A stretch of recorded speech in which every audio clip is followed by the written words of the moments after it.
Welcome to another episode of Angels, Positivity, and Love. Incredible guests the world over with fascinating backgrounds who are in turn helping others, giving service to others. We've had all walks of life: doctors, psychiatrists, New York Times bestsellers, healers.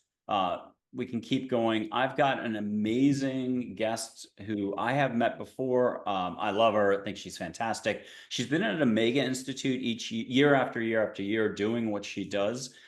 She's also been down at Blue Spirit, Costa Rica. She's got a lot of different hats that she's worn and wears. She's an author, she's a healer. Basically, she helps you with your transformation. She's a yoga instructor and much more than that. It's Karina Virginia coming to us from New Jersey. I'll say Jersey Shores only because that sounds sexy and fun. Karina, welcome to the show. How have you been? Hi, I've been great. Thank you. And thank you for having me on. I love, love, love talking to people like your audience. So Hmm. this is a treat for me on a Sunday afternoon. Yay. And you've had a really long, storied past. This isn't just something that came along yesterday. You've been doing this a while. You've really dedicated your life to helping others.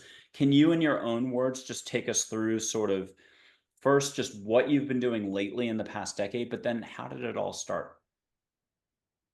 Hmm. Yeah, well, it all started as a child. I was very aware of the angelic realm, so aware that when I realized that other people weren't, I felt very lonesome. And I worked really hard to turn off that part of my life because I wanted to be normal. And yeah, I mean, what have I been doing with my life? A lot of healing work. A lot of people seem to be ready for healing, and open to it. And I think that the gift in it is that I also got to a point where it just didn't matter that I didn't fit into the mainstream world, because I got to a point where I said, I am who I am, and I am going to be that person. And whoever finds me or whoever resonates with me will experience who I am, and not that person that has abandoned a part of myself in order to make other people comfortable. Because sometimes when we go into this really deep work and we're talking about a realm beyond what most people see and experience, it can be very uncomfortable. So I've wanted a lot of my life to prevent people from feeling uncomfortable. And unless they have asked me, I've been very quiet about it. So now I don't force it on people, but it appears that since I made that choice, that I wasn't going to, and it's interesting that I'm even talking about this right now, but since I made that choice that I wasn't going to hide this anymore, um, it's been a lot more needed. There's been more people who have um, wanted a taste of it. And I think that also has to do with uh, raising our children in a very mainstream environment. And my husband is super mainstream guy. And I got to a point where I said, I mean, they all knew what I was all about because you can't hide that. You can't hide it at home. But I got to a point where I said, I can no longer abandon this part of myself. And if it's weird, or if it's embarrassing, or if it's difficult, um, you're going to have to figure that out, because it's worse for me to keep repressing this very alive part of my soul. Hmm. Beautiful. And look, again, when I say story to the audience, I mean, you've been an actress, a model, pharmaceutical rep, studied to do, teaching, regular teaching. But talk to us, how did the whole spiritual teaching thing actually culminate? That's a good question. I was an acting major in college, and then I got out of college and I was not getting jobs on stages. I was getting commercial work, and I ended up getting modeling jobs. And that's not what I really wanted to do. I liked the art of it so much more, but that's where I was making money.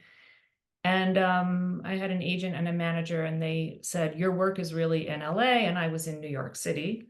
So I went out to LA for a couple weeks, and I had this emptiness, this longing inside of me, this absolutely horrible void.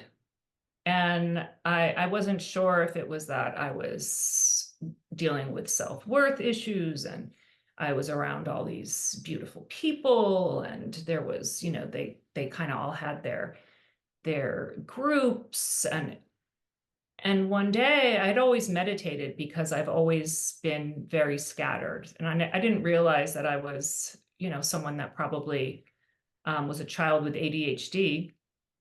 And I know that term is thrown around a lot, but I think a lot of us that are very spiritual experience that scattered way until we really zoom into our calling.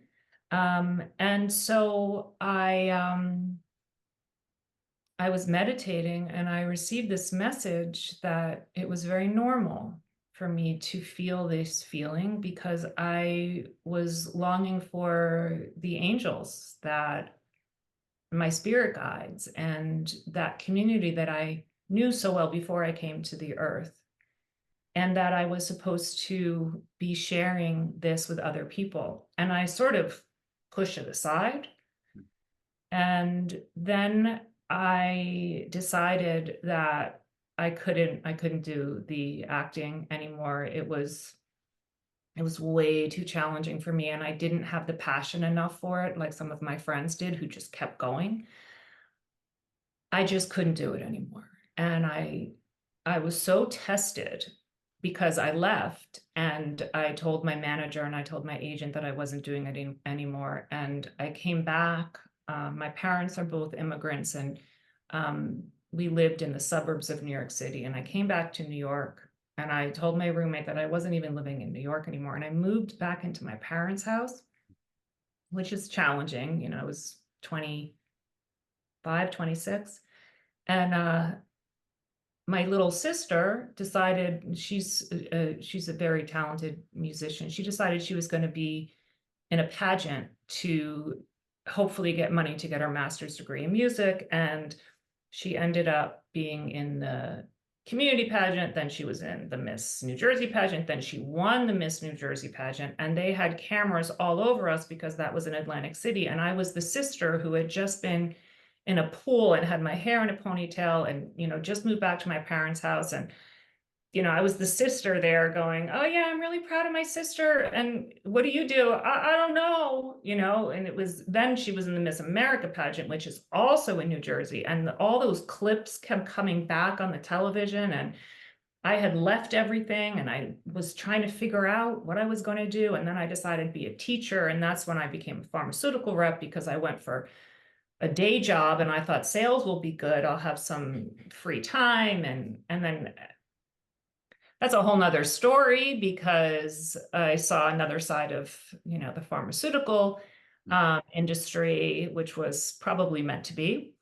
And all of these things led me to more wellness, I'd always done yoga. I started when I was 18. That led me to bringing I started with pregnancy and bringing yoga and wellness and bonding with your baby to mothers. And then I got married, had my own children, and I started working with mothers who wanted to be mothers. And I started teaching fertility yoga. And then that turned into miracle yoga, because a lot of the people, I was teaching at a studio in New York City, and a lot of the people didn't want to tell others, in this public arena, that they were struggling with conception. So that became Yoga for Miracles. And that was the beginning of my career, where I saw people who were told they would never, ever have a baby, change their mindset and plug into the angelic realm, and miracles just started happening. And I've seen thousands of miracles. I have a little saying here. It says, miracles are not contrary to nature, but only contrary to what we know about nature, by Saint Augustine. And I always like to look at that, because I mean, there are a lot of miracles in nature. Obviously, the flower just blooms, right? And comes from this little seed that cracks, blooms, and, you know, the acorn becomes this massive tree. But there are also things in nature where we look to science, you know, and science can explain a lot of nature. But the true miracle is not science-based. Even though a lot of what I do teach is science-based, because a lot of people do like to lean in on the science, and I am far from a scientist, but I end up having a lot of students that are either science teachers or, you know, their father was a, you know, mathematician and a grandfather was a professor of physics, and I always learn from them too. But that's just the way the angels want it too, I guess, right? So that's really my story, and just been in the flow, and watching things as they unravel, and continuing to see so many miracles. I mean, incredible miracles that sometimes even for me, I'm amazed at.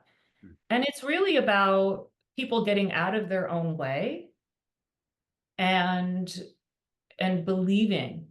I think the belief is really important, believing that there could possibly be a force beyond the mind, beyond the physical body, beyond anything that we can see with the physical eyes, that is a force that wants the best for us and loves us so unconditionally. Because I think a lot of us are, you know, we have the generational trauma of not being worthy of receiving that. And I think that's a big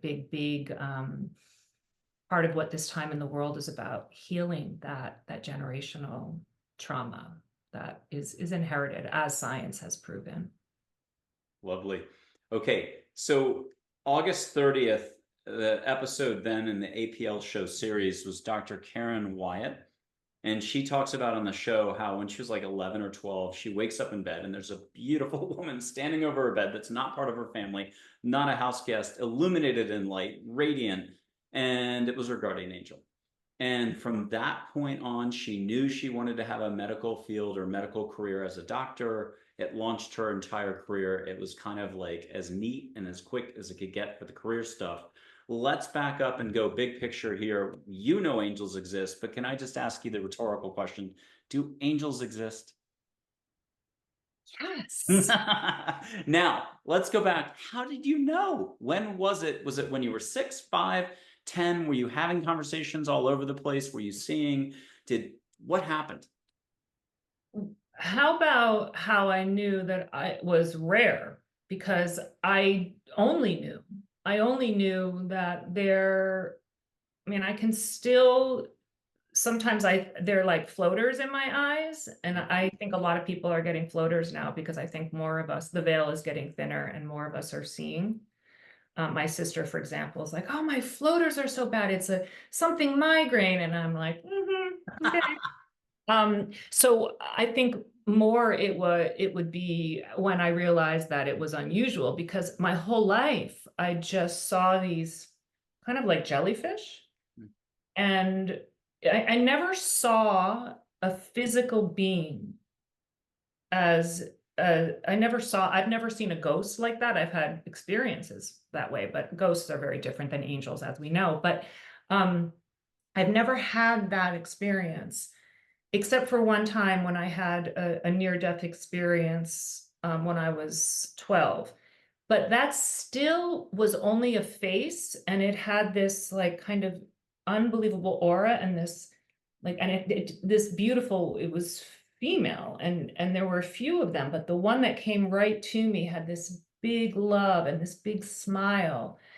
But I never had, I don't remember having a moment where I saw something and said, wow, you know, like we were just in Italy, and I found this beautiful church where Mother Mary was a statue. And I was so, it was in Rome, and that's where my father is from. He was born and raised in Rome. So I have a lot of Catholic ancestors. And I said, what is, you know, and I happened to just adore Mother Mary. And I saw this beautiful statue, and there are women with their rosaries, you know, praying in Italian. And I saw this write-up, and it said that a man saw Mother Mary and he changed his life. And so they dedicated this specific, a very small church, because you just find churches all over in Rome, old churches. And I thought, wow, that's really amazing. And I've never had an experience like that, but I've had them where I can see thousands of angels, just thousands, if I allow myself to. And it's almost like just a fogginess that I start to zoom, you know, I have to allow myself to, and I start to hone in on it, and then I start to see them again. When I was a little girl, I always got in trouble in school for daydreaming and looking out the window, and that's because I would watch them. And so I thought, how boring is that we're in this room and we're talking about, you know, whatever's on the blackboard. I don't even remember, and I don't remember a lot of what I learned in elementary school or even middle school until I decided I need to start paying attention to school. That's when I wanted to become a little bit more, you know, mainstream. But I don't even really remember certain things because I mean, talk about geography, or, you know, I never really, they didn't know what to do with me really when I was a child. I never paid attention to any of that because there was something so much more important happening outside. But I went to school, I went to Sunday school every Sunday. We went to a Protestant Reformed church because my mom was born and raised in England, so it was more Church of England. And one day in Sunday school, I said, "What about all the angels?" And the teacher said, "Well, open your workbook." And I said, you know, and I start looking at the workbook going, what? And then I remember the other kids looking at me and the teacher just looking at me.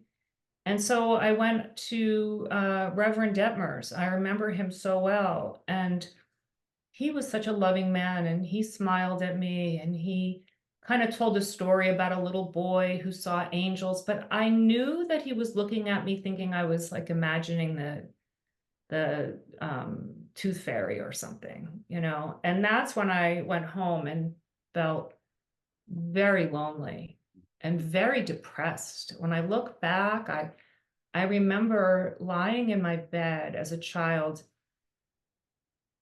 and I sucked my thumb for a long time, sucking my thumb and just staring out the window. And if I get that empty feeling inside sometimes, because I have a tendency to get the feeling in my stomach, you know, the power center, I can remember having those sensations as a child. And I just remember feeling so sad and feeling so alone, even though I was, you know, in a loving family. And, you know, we had loving neighbors, and my extended family was all in Europe, but I knew I was loved. I think I longed for the connection that I had felt in the higher realms. Okay, talk to us about how you've been working with angels this whole time. Oh, every day, every minute of every day. And when I'm teaching a class, I always ask the angels to come in, and people do have experiences, very interesting experiences with the angelic realm. And they come. They're here. And if I'm doing a healing on someone, you know, I'll ask for their angels to come in. I often seem to work with an individual's ancestors. You know, I'll call upon maybe their mom or their grandma, or, you know, I'll ask them, but I can often feel it too. But I don't see that person. I feel it, and I often get goosebumps all over my body. And, you know, another thing that happens a lot is I bump into people after they've lost a parent, usually a mother. I'll bump into them, like someone that I know. I'll just randomly, who I haven't seen in 10 years, bump into them in a store. And they'll say that, you know, something, you know, their mom had just passed away, or something like that. And then I can feel the mother, because oftentimes it's our ancestors that become our angels, and I can feel their mother come through, and I can feel those goosebumps. And that's when I just say, okay, whoop, this happens. All right, so let's see if, there's a message for you. I'm in Trader Joe's, and, it just happens to be a yoga student that I hadn't seen in 10 years. And so they're here all the time. And I do crave quiet. I have a very hard time in loud places.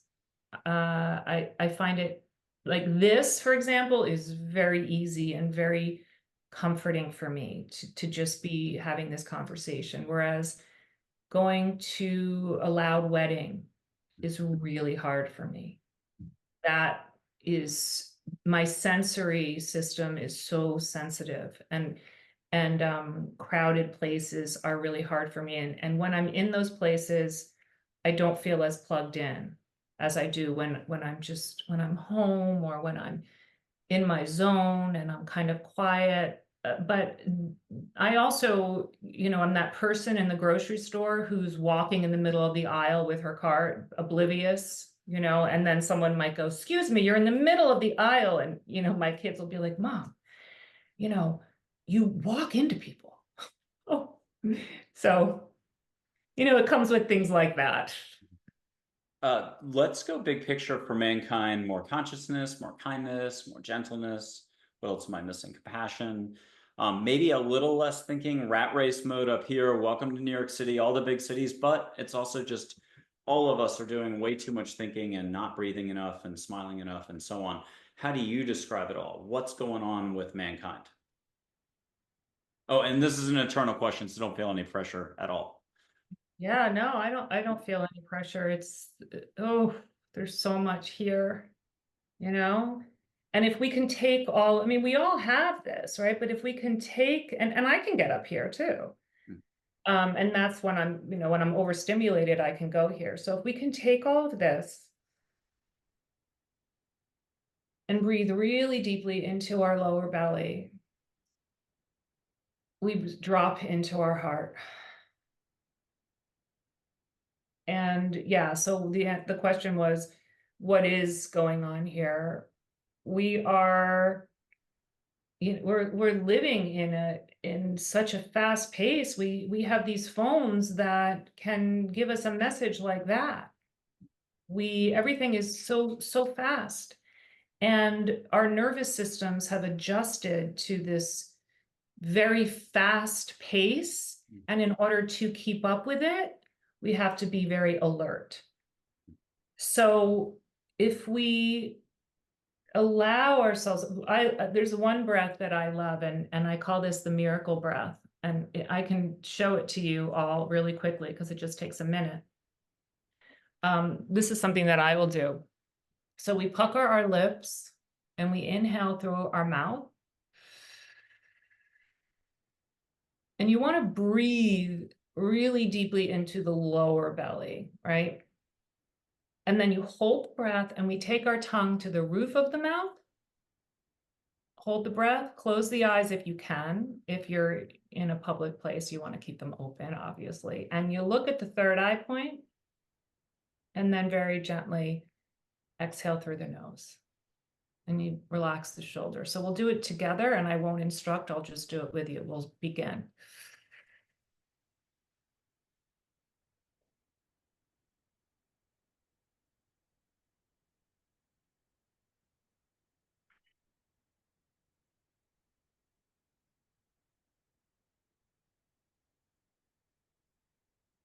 Like right then and there, it's just such an amazing feeling. So for me right now, if I did that a few more times, I would be flying in a whole, another realm. So, and that I think that goes for a lot of people. If we do that enough times, it's like, but right now my head's not even thinking. My heart is. And if we live through the heart, we're always living in our calling, and we're always living with love. Auras, chakras, Shakti, energy, the force from Star Wars, consciousness itself. Joseph Campbell talked about it, I think, with Bill Moyers on the whole Power of Myth, at least the audiobooks. I remember it that way. There's something in and around all of us. I can do Yoda's voice at some point. Maybe I'll remember to do it. It makes people laugh. Actually, I'll do it in 30 seconds. But I guess I wanted to ask, there's everyone who's somewhere on the scale of like, oh, I've never seen auras, I'd love to I did it once and I shut down tight like an oyster ever since, to all the way up the scale to make it stop, I can't shut it off, help. I'm seeing auras on everyone and everything, and I haven't taken LSD. Where are you for that experience? Was it just as a kid? Is it last week? Is it daily? It's when you want to turn it on at the supermarket. Yeah, it's why I'm bumping into people. Where are you on the whole auras, energy, life force, universal love thing? I very rarely see auras. I don't remember seeing auras as a child. I have always experienced more just a white light. And, you know, it's not like I can see where there's a tear or there's a dent or, you know, different colors around a person. But I can feel it. So I will have a complete visceral feeling. And I was leading a retreat in Costa Rica, and this man came, and he was a healer, and he was profound. And he could see energy, and he explained how he saw it. And he said, "Do you see energy?" And I said, "No." And he said, "Well, I can tell that you know energy. I'm surprised you can't see it." And I said, "Well, I feel it." So I can feel a yes, I can feel a no, and then I might, it's hard to explain how, when I'm intuitive, how I sense things. It's very difficult because people have asked me that before. Sometimes it's a scenario, sometimes a ladybug will just fall on the person, sometimes I'll see the jellyfish, you know, all the orbs. Orbs, I will see orbs. But when it comes to looking at someone and seeing, okay, there's a tear in there or there's a, I can feel it. I'll feel, for example, I'll be doing a healing on someone. And one of the forms of healing that I studied was from a shaman who moved from Mexico to Perugia, Italy. And I studied with him in Perugia, which is near Assisi, which Assisi is one of my favorite places in the world. So he taught me a form of healing where you actually bring it through you. And a lot of people don't agree with that. They think, oh my gosh, you have to seal off your energy field. This form of healing, we just trust that the angels will purify us. So we don't do any of that. We just trust. And I put my hand on the person and I can feel it in my body. So I'll say, "What happened to your right shoulder?" And they just look at me going, "How the heck did you know that?" And some people will say, "Did you see a tear in my aura?" No, I feel it. And then I'll breathe and I'll release it, and then it will release. So oftentimes there can be something going on in their physical body. But in terms of auras, right? That's my experience. It's very different. It's very different than how a lot of people explain it. You asked about consciousness, love. Yeah, all those things are huge, and they're everything. But I also have to emphasize that, you know, I've been doing this for a long time, and sometimes people, for a very long time, and sometimes people will say, "Oh my gosh, she's an angel. She's not even human. She's an angel." And I laugh because I'm like, "You want to ask my husband about that?" "Honey," he just got home too. "Honey, come on in," you know, and he probably wouldn't want to embarrass me right now. He'd probably be like, you know, but it's like, you know, my husband will say to me, "Oh my God, you drive me nuts." And now I'm, you know, at that point where I go, "I know," you know, and I do. I do. I mean, my mom yesterday goes, you know, she's British. Oh, Karina, you asked me the most ridiculous questions. And, you know, and I just laugh. I laugh because again, I'm allowing myself to be that person that I am. So I'm not an angel. I'm a human being with the same, you know, shadow size like we all have. I mean, definitely not like a narcissist. That's a totally different extreme. But you know, I'm always working on myself. I will say I do have a huge amount of love. I'm very sensitive and I don't like to see any living creature in pain, you know, that kind of thing. But I'm imperfectly perfect, just like we all are, you know. But I do know that everything I do is seen from a higher realm. So sometimes I try to justify it, like, I know you're all watching me, but you know, today I just, you know. You already answered one of the questions that was coming up, which was when it came to like hands-on healing, was it hands-on? Is it more from afar? Is it through two screens via Zoom? Sometimes that as well. Oh yeah, yeah. Yeah. But never through Zoom. Never through Zoom. That's a very interesting question. I've never talked about this before. Through the phone.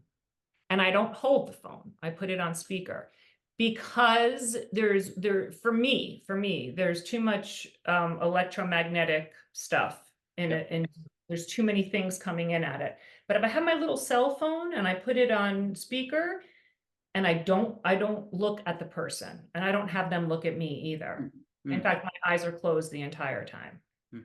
But again, I can feel, so I will feel it. And I can also sometimes hear in their voice. But what I see on the screen, I can't look at someone and say, I can see I don't have that ability. We just taped a guest this week who's from New York City. I'll let people figure it out. Probably the end of or middle of the fall of 2024. But they're just like that with the phone. Abstract, they keep their eyes shut. The client doesn't need to see the client to get the job done. I'm going to do a tangent here. I'll offer you the chance to just see my energy. I've got a background. Now, blue sky is number one. I'll put my hands up. You just see some light. It'll be like 5 colors at once. It'll be yellow, gold, and white, whatever. I'm borrowing kind of from Celestine Prophecy, the movie. They do it this way. Remember oh my God, Edward James Olmos, the Miami Vice Police Chief, the woman from JAG or NCIS, and then also the guy from Banner Brothers who was super cool, Lieutenant First, that actor. But I had a guest on the other day who said, no, that movie didn't originate this. We were doing this in the 70s. And I know in India, they do their light. They can see auras between their fingers this way. I always say blue sky is number one. You're sitting on the beach tomorrow. Give yourself a break. You're doing the Zen thing, seeing without seeing. Do I have your permission for 20 seconds to put it up and do it? And I'll do Yoda's voice to crack everybody up, throw myself under the bus. But by laughing, you're letting go. You're here. So how is that a hearty yes? You have my full on permission. Okay, well, first, I'll do it at the same time as I'm doing Yoda's voice. It's all cool. Now, the cool thing is, if you had a twin sister, I know you get a sister, but if you had a twin sister, you're getting along. You each did it separately. You can each be half the glow stick and see the flow. And that's just think of chefs, but 90% of the restaurants, no way, Jose. I'm talking that rare restaurant. They all get along. They're not throwing pots, yelling at each other. It's still somehow a Michelin-rated restaurant. You would see the flow, or ballerinas, or the band, or anywhere soccer players on a field. Just when they're in the flow, they're all like Pele's, and they're 9 goals up on the other team. So here it goes. I'm gonna have to Hold on, let stand. me put my glasses on. Yeah. No worries. And I've only got one rule or bit of structure for folks out there. I've done this on other shows, and that rule is set your intent. Ask angels, the universe, to make it nice, get you out of your head, into your heart, and just to see some color. Let go and breathe. Okay. So Yoda's voice first, because I'm not gonna be able to stand and do it. Do not. There is no try. Okay. This is that type of show. We don't care. We're just here to entertain, make sure you have fun and be in your heart. You can see a little filament of light between my fingers. Give yourself permission to let go. If you need to ask your higher self to kick it into gear, ask Aunt Martha to help you out. Whoever your loved ones are on the other side, angels, guides, and so on. And just see what you can see, feel what you can feel, breathe, relax. Are you seeing a little wispy light between my fingertips? Absolutely. And what color? Is it whitish? Is it gold? Is it blue? It's white. Yay, all the colors combined all at once, which I would argue the whitish stuff, it's, it's the Hindu chakras and then a little bit of rainbow light, but if it's ever like clear, some people call it like Christ consciousness, whatever. Anyway, if it's rainbow light, drop everything you're doing, run out and buy a lotto ticket, or finish the last chapter on your memoir if you've been stalled on it for 6 months. Okay, back to the business of interviewing you. Where are you having the most fun? Is it the retreats? Because you've been alternating spots, and tell us a little bit about those. Costa Rica, but maybe Turkey in the future and some other spots. What's the most fun that you're having? Yeah, I love leading retreats. I love it so much. It's so joyful. Because we're all like-minded, right? And we have fun. We laugh a lot. I mean, I laugh so much, and I love, I think that's something really fun for me too, when people don't really know me and then I start cracking jokes and using my different accents and everything, and they kind of look at me and then they'll just start laughing like, oh my gosh, because I'm a goof. I'm an absolute goofball. So yeah. And I would say that's a big part of and teaching. I do. I find it very joyful, but I find it very joyful working with clients as well. I love being with my family. That brings me a lot of happiness. And yeah, but yeah, leading retreats is really beautiful experience for me. You've done a bunch of workshops like for successive years in a row at like Omega, but you've also been at Kripalu in the past and stuff like that. What's a typical workshop look like when people join in? What can they kind of expect if you were to kind of brand it here on a show? Is it different every year, or is there sort of a certain pathway you take them on? A lot of the work I do is it incorporates the law of attraction. Mm. And I love that because I feel like the missing link in the law of attraction is the energy. Because a lot of people think that law of attraction comes from here. And that is just so frustrating for people because they say, but I thought it, I visualized it, that's pushing it. And there's so much power in allowing, and there's very little power in force, right? So if we get into that place of surrendering, I think I may have told you that years ago I woke up in the middle of the night, and I have a yoga DVD that's out, and I talk about this on the yoga DVD. I woke up in the middle of the night and it was 1:11, and I said, what is going on? And I went into the other room and I took a pen out and I just said, okay, the angels, and I wrote angels, and this message came through, and I just wrote it down. I wonder where, and I ended up writing a whole bunch. I don't even, handwriting a whole bunch of stuff, and we've moved since then, so I don't even know where it is. But what I do remember is that it was, and so I started to write a word for each letter of the word angels, and A was ask, N is now, G is gratitude, E is embrace, L is love, A,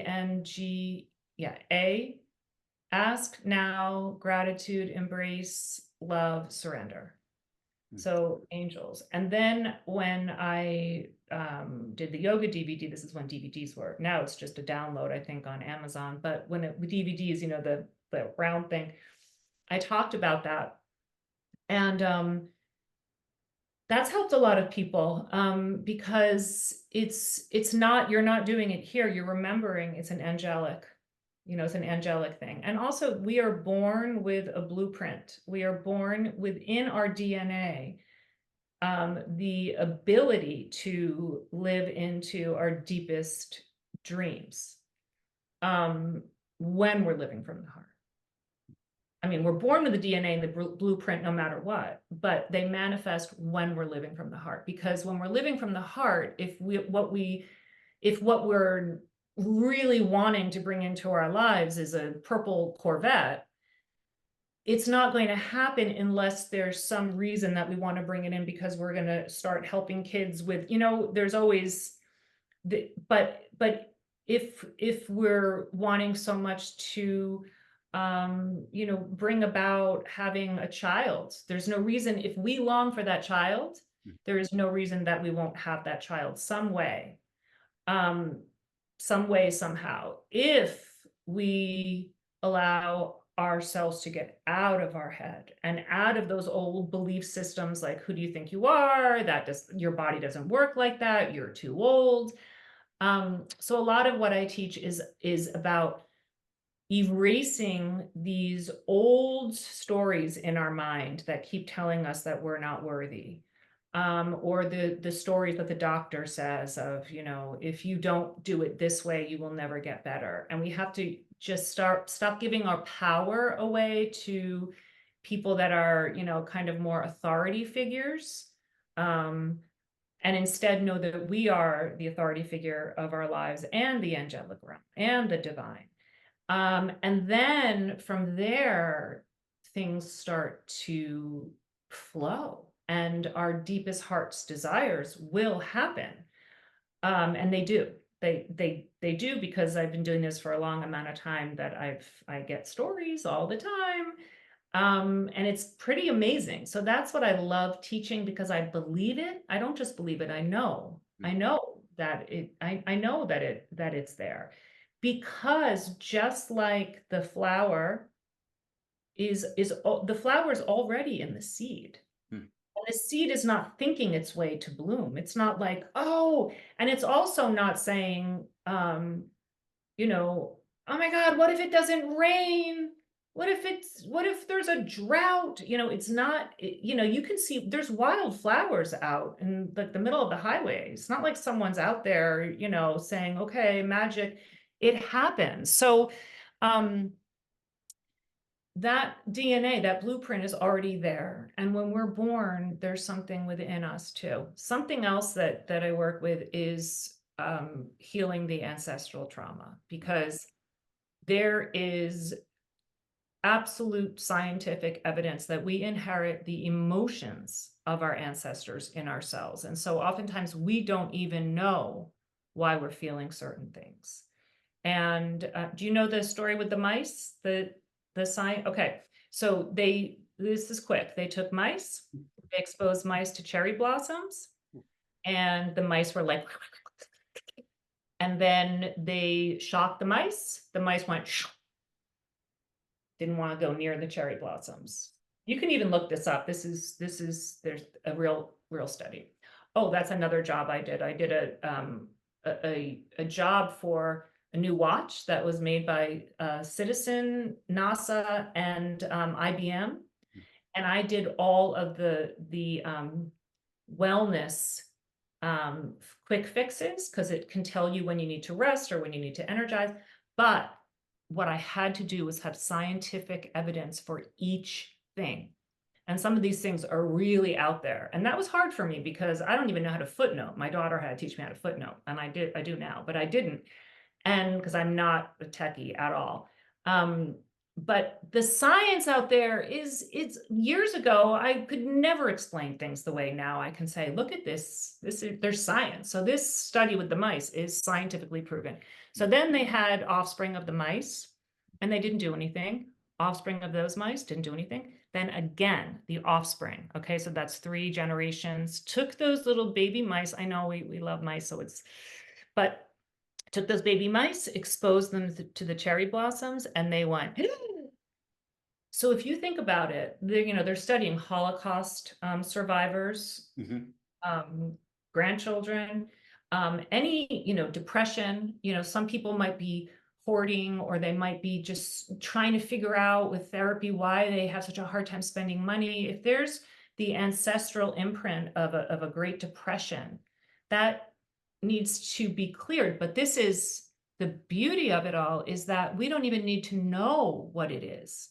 We just need to set the intention and to ask permission to our ancestors to clear it. Mm. And often, you know, our ancestors are like, yes, someone please do it, because we free them in the spiritual realm, and we free generations after us, Mm. including our you know, great grandchildren that are not born yet. We free. Also, you know, it's also you know, about not being complacent in life, because sometimes if there's this really powerful force moving through us to do something, to take action on something, to use our voice for something, there's that old concept of, you know, it's not really spiritual to disrupt. It's more spiritual to be kind to everyone and inclusive of everyone. Well, we can see what's happening in the world right now. There are different opinions on everything. And Mother Nature's like, you know, we and what's right, what's wrong. And that's the mystery, what's right and what's wrong. I know what I think is right and what's wrong. You know what you think is right and what's wrong. But we can't change anybody's mind. We're all thinking different things. And you run into an old friend and you don't know, you know, okay, where are they politically? You know, there's a lot of this happening. Or where are they in terms of this war? What are they feeling about this? And so people are feeling this huge divide, but we each individually at certain times have a calling to use our voice for change, even if it's something that another person is going to totally disagree with. And they will, some people will disagree with it.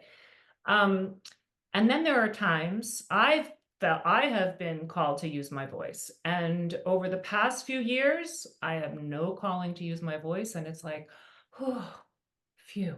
But I'm watching other people who at the time when I used my voice said, oh my gosh, why don't you just like sit and teach yoga? And I said, because I can't. And I'm watching them as, you know, musicians or public figures all of a sudden using their voice. And as I watch them doing it, I know they can't stop Mm. because it's a force moving through them. Mm. So that's another, you know, that is real. And again, it's about getting out of the head, because the head is going to bring up all our ego stuff and wanting to prove our point and da da da da. The heart is where the true, authentic um, soul or higher realm voice comes through. Okay, you've led us into the next question. This is either a quick one or take us where you will on it. You can only choose one of these following words. I think they all start with the letter A. Awareness, appreciation, attention, angels, allowing, authentic, and you can come up with any other words that start with A. Oh, Which one were you going to choose, and which one do you want to roll with a little bit? okay. So appreciation. Let's go with appreciation, because it's funny that that just came up, because I bought this plaque on gratitude, and I this morning I put it in our family room, and I said, look what I put up there, Gabriella, to my daughter. Um yeah, I saw it, and I really loved it. I think that in this really fast-paced world, and with all of these things taking place, and just, you know, the polarization and so many things coming to our forefront, I think that it's important that we pause, put our hands on our heart, and just appreciate the small things. Appreciate sometimes if someone's in a really difficult time, the mind and the whole body, the feelings, everything will go towards, you know, and the nervous system will go towards that fight or flight. And it can be really hard to go into gratitude. So it's like if we're writing down 10 things we're grateful for, it can be really challenging to do that. So when we go into just appreciation, it can be just, I appreciate that right now I have shelter and I have something to drink. I appreciate that when I go downstairs, if I'm hungry, I can, you know, open the refrigerator, and I appreciate that I'm having this conversation. We can start really small. Sometimes in the middle of the night, we wake up and our hearts are pounding and we're feeling anxious. I appreciate that I'm in this comfortable bed and that I have, you know, the comfort and the warmth of sheets and blankets. And then we start to add more and more and more, because when we go into that vibration of gratitude, it's easier to be grateful. So we can start small, but gratitude is the highest form of tuning into love. It's the highest way we can get into that place of love. If we're not grateful and we're not appreciating, it's very easy in this day and age to go into that place of lack. And lack is not a vibration that any of us want to be in. And with lack, there's jealousy, there's greed. And these are just shadow aspects of being a human, right? But when we are in the place of appreciation, there's the way that I can feel it, the word appreciation is expansion. You know, expansion. Lack is. I'm going to read a passage about being, why being is key to all of this. That's literally the little section header. And this is all written by angels, so we're going to blame angels if you like the passage. But I wanted to get your comment on this. And I was just seeing balls of light in 2014 when I typed this out. Why is being the key to all of this? Being is believing in all. You do not need to be like anyone else. Be you. Smile more, think less. Do not permit others to dictate your well-being. Own your own being in life. Love more and allow more. You can be happy now in this very moment without a single reason. Again, this is why it's not about words or concepts, which are often just another form of egoic thinking. Always keep releasing so as to not allow walls to be rebuilt. Ego. What to release exactly is never that important. Those are mere details. I feel like this is what you've been saying the whole time. Keep releasing. Ego likes to judge everything and build walls. Ego likes to offer knowing as a form of false security. Step away from this and return to a peaceful life. Follow your path in life one step at a time. Enjoy it. Last little bit. Let go of perfectionist or defined behaviors such as roles. Embrace the awesome life given to you and each one of us. Just be. Listen to everything, for everything around you is always your instruction. Love isn't everything. Open your eyes to find love. There's only one life, not two. Be in the moment. Compassion is within all too. There are just many levels of awareness in man. Everyone can grow. What's your reaction, Karina? Oh, that is so absolutely beautiful. So beautiful. I feel like So, it's what you've been saying. I didn't realize how much that was going to be like keying in on like 9 different things you were saying. because that's truth. You know, you wrote that in 2014, you said? Yeah, but it was The Angel. download. Yeah, thank you. So if anyone thought I actually wrote it, thank you very much, but no way, Jose. So Yeah. No, absolutely. It's a download and it came through you. Um, it's it's so true. Why wait until the end of our lives to love? Why wait? Why wait? I know someone who's her husband was passing away from cancer, and she said he's holding on. I mean, his body is shutting down, but he's holding on, and it was very difficult for her to understand. And I said, as hard as this is for you and your kids, is giving him an opportunity to love in a way that he never allowed himself to love before. It might be that he needs this time. Just accept it, and it will happen when it's meant to happen, or when he decides for it to happen. But once he crosses, you know, once he crossed over, right? Or once any of us cross over, when we get to the other side where it's just so beautiful and we're, you know, and for anyone who's seen the other side, anyone who's had an experience of experiencing it, why wait You know, why wait to love that way? And again, on the other side, there isn't fear. On the other side, there isn't, you know, greed or war or all the horrible things that can happen on the earth realm. So it's easier to, well, there is no other way, really.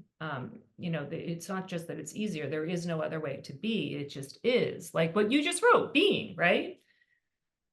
But here, yeah, you know, the ego is needed, because if all of a sudden I take my dog for a walk outside and this wild bear comes at me and I am, you know, in that other realm, I wouldn't be able to survive, right? Or if I just decided to drive and close my eyes because I just trust, that's not realistic, right? So we still need to have the ego to protect us. Or if I was just, you know, letting someone, you know, go into my wallet and take all my money, like, oh, you need it? Sure, fine. I mean, that's not realistic.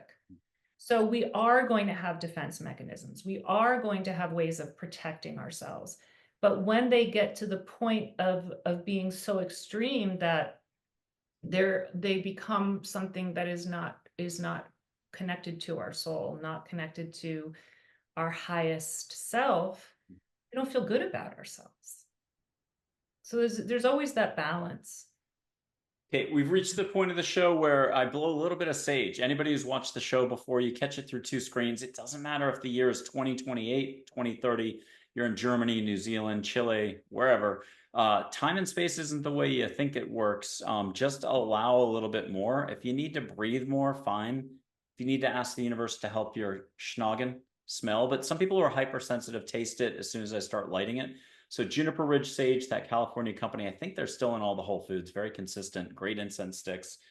Red-tailed hawk feather, to not be cliche. I got given that on a trail one time, and so on. But I'm about to light this. Give yourself permission to smell. I don't know if that came out right, to catch the scent of lit sage. And here we go. And I don't have to do Yoda's voice again for folks to catch this. And at some point, this is going to catch. Hold on. One more dad joke. Why did the rabbit fall down that well? He didn't see that well. Okay. Here's the sage. And why settle for just sage? I mean, obviously, sage is great. Awesome. Do it. But catch flowers. If you want to go cray-cray, catch ocean. What will you allow for is the rub. And I think that's what Karina's been pointing out the whole time. What will you allow for? So whether it's woo woo woo or we're back to like, hey, I got to pay the bills. What will you allow for daily? Karina, in New Jersey from Texas, are you catching a little bit of sage already? Yes. Yes. Now ask for flowers, get flowers. Are you already getting the flowers? What are you getting? No triota, and I'll just go. Yeah, no, I can see some flowers. I can smell the sage. Awesome. I'm going to snub this out and we're going to kind of lightning round this. I'll give you some quotes. It could be a Wayne Dyer, Eckhart Tolle. It could be from an angel, whoever, but I want to get your like feedback where you're like, oh, yummy. I love that quote. I was just saying it yesterday. Whatever your reaction is, and then we'll have you close us out for whichever way you want to take us for the wrap up. Okay, and if anybody sees a little bit of wisp, it's probably sage smoke if it comes this way. Although I thought it was sage smoke over here, but it couldn't have been because I got nothing over here. And so I was taping somebody yesterday and I put this up, I think, all over social media. It hasn't come out yet, the show. She's a associate, I got to get this right, associate teaching professor on a lot of different levels for Arizona State University. Oh my God, was she fun.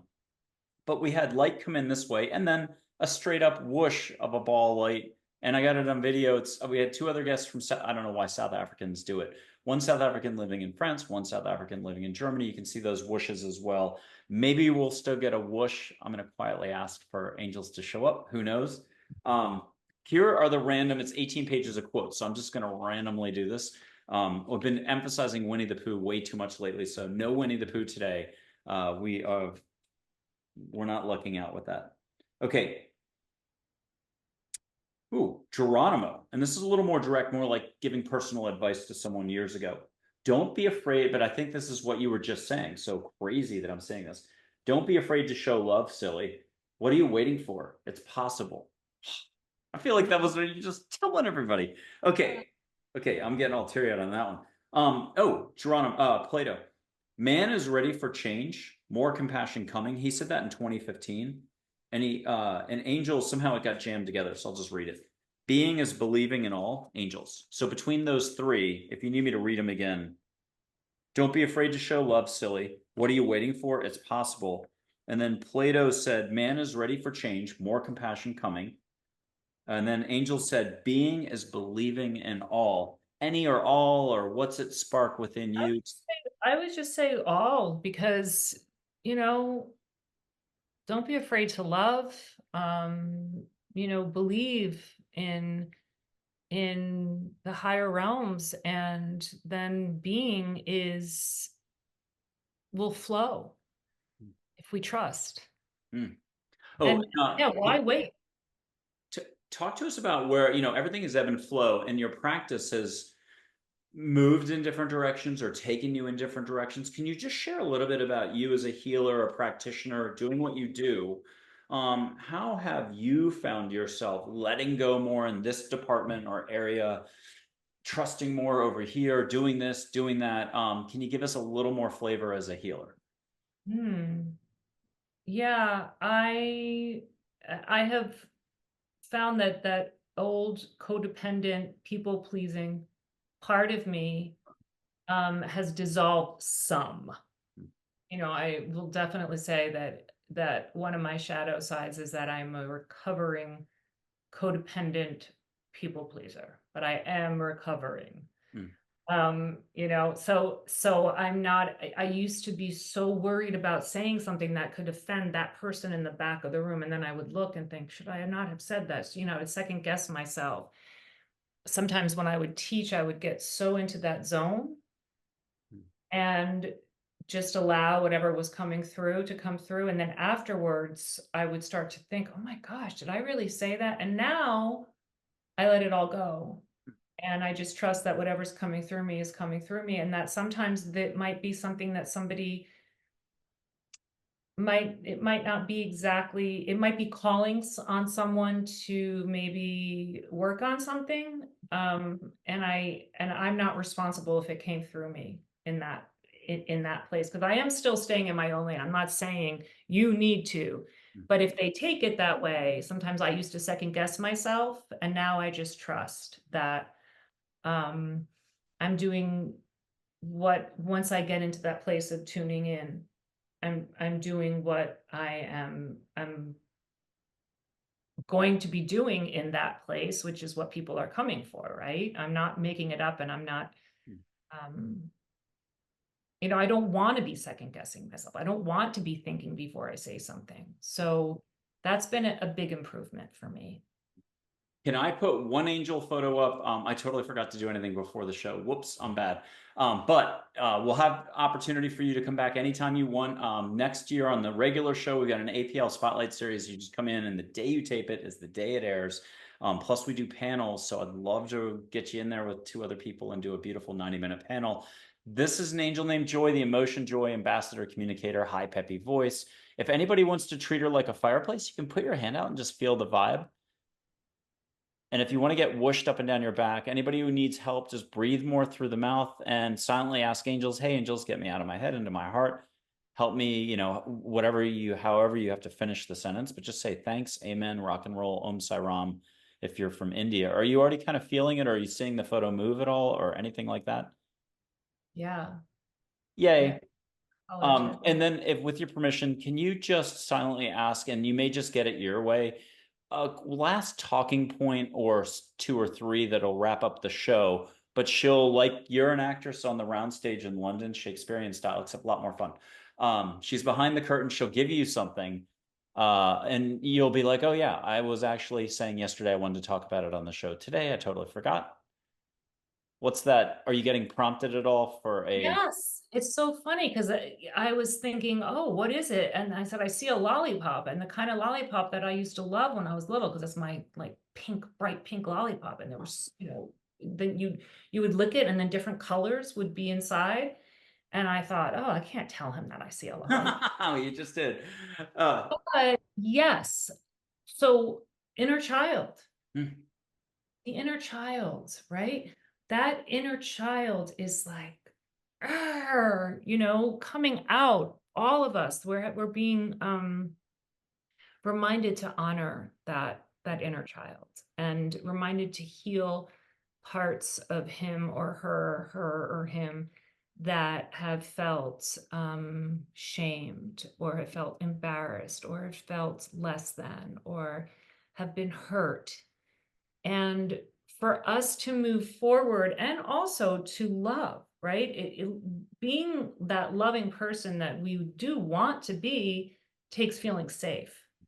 So for us to feel safe, we have to take all the parts of ourselves. We have so many different parts. We have the inner teen, the inner child, the adult self, the responsible self, the rebellious self, the scared self, the overly giving, overly loving self. We have to incorporate all of them. And especially right now, that inner child, he or she or he has to come up in the forefront. And we need to have communication with them and remind them that they are safe. And we can do that as adults.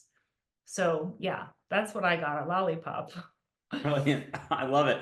Okay, last little bit. If it's a mantra, a reminder, a daily saying, something like that, maybe it can only fit on a t-shirt, but you get front and back of the t-shirt if it's longer. What's a final bit of advice, a simple reminder, a simple something that everyone should remember? One that I love is I am a child of love and joy. Hmm. And we just had joy. Or on the back of the t-shirt, it can say, I am a child of the divine. Hmm. And because I have a tendency to be very prone to that second guessing of myself or feeling, you know, shame or why did I do this or guilt. And so sometimes I am a child of the divine. I am a child of love and joy. I am all those things, so I can bypass all that in my head. Brilliant. Karina Virginia, thank you so much for being on Angels, Positivity, and Love. It is a treat to see you again. I'm a big fan. Thank you very much. Thank you so much for having me, and thank you all so much for listening and being here. Awesome. Thank you.